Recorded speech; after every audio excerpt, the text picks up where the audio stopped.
Episode 6. The Otis Ghost.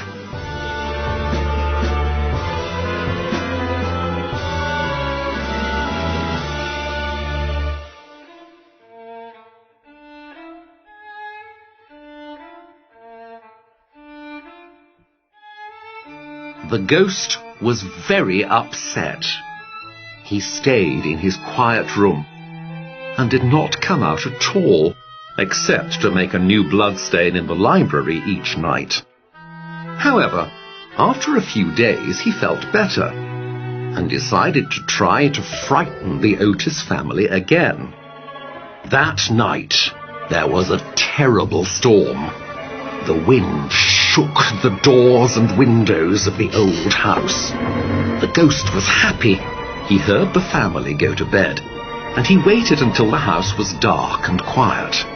Then, at midnight, he wrapped himself in a sheet. He went up the stairs and walked along the hall.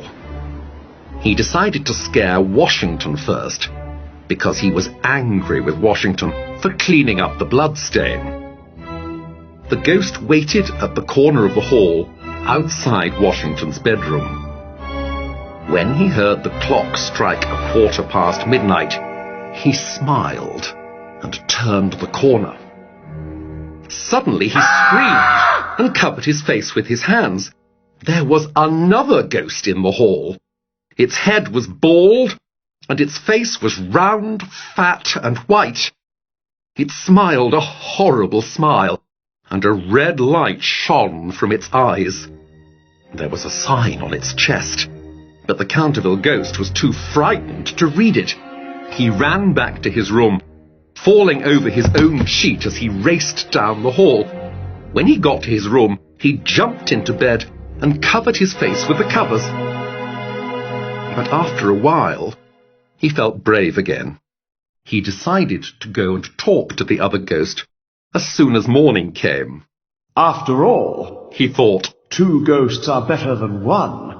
We can frighten the family together. When the sun came up, the ghost went back to the hall outside Washington's bedroom. The ghost was there, but now it looked different. There was no red light in its eyes, and it did not look very frightening at all. The Canterville Ghost touched the other ghost, and its head fell off. He saw that it wasn't a ghost at all. It was just a kitchen brush, a sheet, and a large turnip with a candle in it. He picked up the sign and read it. The sign said, "The Otis Ghost, the only true ghost." The Canterville Ghost was very angry. Those foolish Americans tricked me, he thought. How can I make them sorry for this?